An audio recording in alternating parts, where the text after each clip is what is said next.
algaloto gullalleen kan tufaan algaloto galaanni gibee guutus daktu bidiru nama ceesisa jirra jirra jirra jirra jirra jirra jirra maankee tulfaatee Artistiini fi goonni Oromoo Hacaaluu Hundeessaan artistoota Oromoo aartii Oromoo faarsaa guddaa kan falan keessaa isa tokkodha. Egaan viidiyoo keenya har'aan sirboota Hacaaluu Hundeessaa kilipiin gadhiifaman keessaa kan agartii wayii qaban duraa duubaan kan isin biraan geenyu ta'a. Namoonni chaanaalii keenyaaf haaraa taatan chaanaalii keenya subscribe gochuun akkasumas mallattoo bilbilaa sana tuquun hamma dhumaatti nu waliin turaan affeerraa keenya. Maankee tulfaatee ka'anaaf feenaa oolte.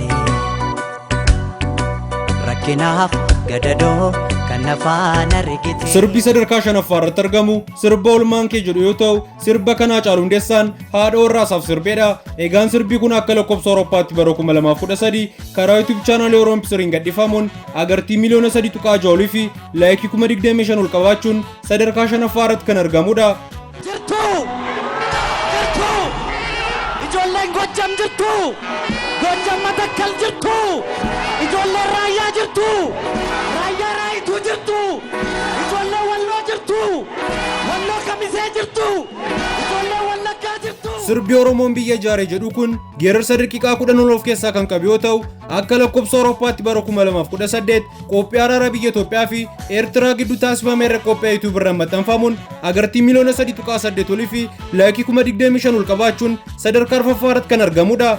Jirra jirra jirra jirra jirra jirra jirra jirra jirra jirra jirra jirra jirra jirra jirra bullee barii arguuf garaa nu bal'isee yaanuyi. Walaloon sirba jirra jirraa jedhu kun sinni shawaa mul'ataan barreeffame yeedaloon isaa immoo ofuma isaa Hacaaluu Hundeessaan kan qophaa'edha.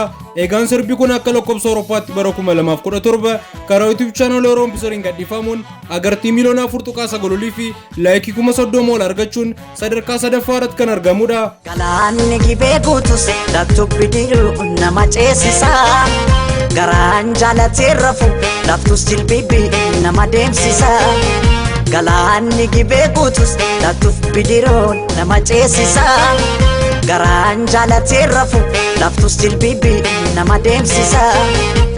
Anso sodaatee barana qalbii kuutii gibee gaman jaaladhe Sirbi Sanyii Mootii jedhu kun albamii jalqabaa Hacaaluu Hundeessaa keessaas tokko kan ta'ee fi Hacaaluu Hundeessaaf illee beekamtii guddaa akka horatu kan taasisedha. Egaan sirbi kun akka lakkoofsa Awurooppaatti bara 2012 karaa YouTube chaanaalii Oroompisiriin gadhiifamuun agartii miliyoona 5 olii fi laayikii 27,000 ol qabaachuun sadarkaa lammaffaa irratti kan argamudha.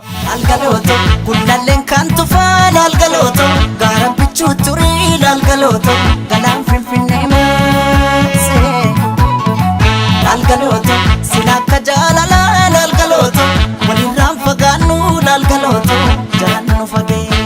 Sirbi sadarkaa jalqabaa irratti argamu sirba maalan jiraa jedhu yoo ta'u akka lakkoofsa Awurooppaatti bara 2015 karaa YouTube chaanaalii Oroompisiriin gadhiifamuun agartii miliyoona 13.5 olii fi laayikii 51,000 ol qabaachuun sadarkaa tokkoffaa irratti kan argamudha.